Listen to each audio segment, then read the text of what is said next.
Hello and welcome back to HWLRADIO.com. You're here with your main man Hollywood. And today I got some good news for y'all because the feds say they'll forgive your student loan, but almost no one actually benefits. I thought I had good news, but I don't know. Let's get into the story because that don't even sound right. The Department of Education recently released a status report on its public service loan forgiveness program, and the results are eye-popping. The program promises loan cancellations for borrowers who commit to 10 years of public service, and the first group of borrowers is finally eligible, according to the status report. However, almost no one is getting relief. Of the 32,601 applications received by the end of June, only 96 borrowers have actually had their debt canceled. 99% of the applications that have been processed were denied.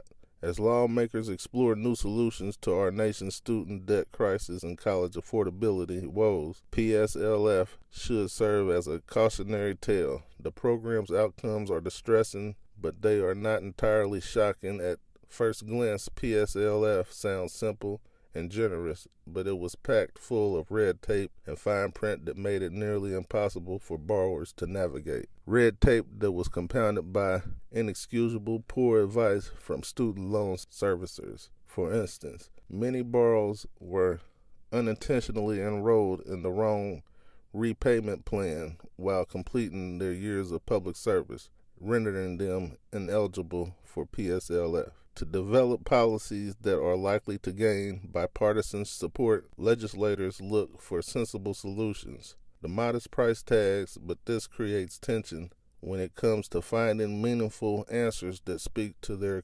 constituents' concerns over the high price of college and rising student debt. With 44 million student loan borrowers and more than $1.5 trillion in outstanding debt, those solutions don't come cheap. There is no amount of magic math that allows legislators to concoct generous benefits for students and other borrowers at little to no cost, but there is math that can take a program aimed at providing a generous benefit, loaded up with eligibility requirements, conditions, and other fine print, and greatly minimize the program's costs. The results is government programs that sound great at bill signing ceremonies and policymakers' news releases, but provide very little value to Americans when implemented. PSLF is one example. It requires that borrowers have the right kind of loan, enroll in the right repayment plan, work the right kind of job, and fill out the right kind of paperwork each year for 10 years to be eligible.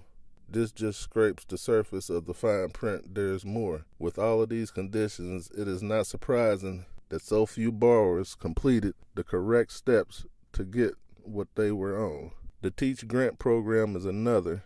In its simple design, the program aimed to provide grants to educate teachers to work in high-needs fields instead of simply offering a grant. However, Congress designed grants that turned into loans if recipients didn't follow the highly specific teaching service requirements upon graduation. The results: more than 60% of Teach grants convert to loans. In thousands of these cases, the conversion was the result of paperwork discrepancies and errors. Instead of choosing to invest in solutions that really help students and borrowers, it seems we are doomed to make the same mistakes all over again. For example, New York State has implemented a free college program that includes numerous conditions and catches, including provisions that will convert grants into loans or claw back the amount of aid a student receives. As federal and state governments debate new solutions to relieve student debt and decrease college prices, the public should bear in mind these past examples. We should be wary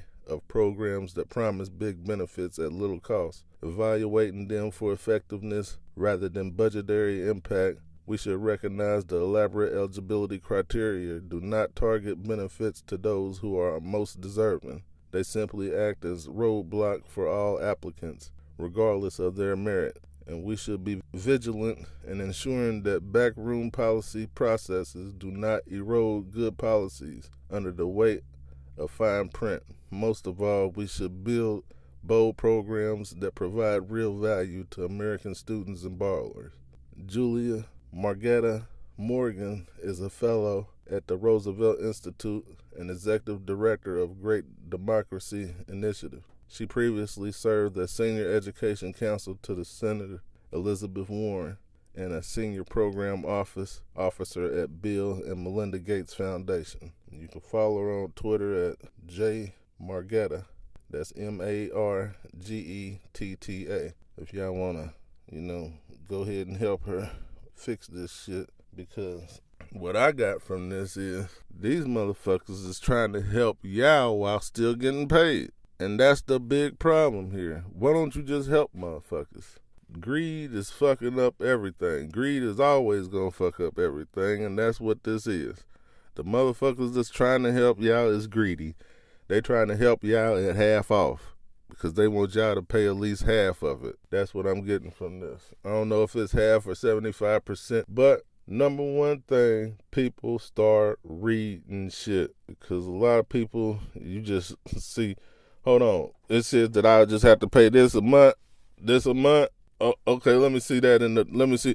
All right, here go my signature. You ain't read nothing else, motherfucker. It could be a catch-22 in there. That's what I'm saying. That's why I didn't even make it as a motherfucking slave rapper. I could have been signed to Sony, but guess what? I read the damn paperwork. I'm like, damn. So y'all want me to travel. Y'all want me to pay for the room.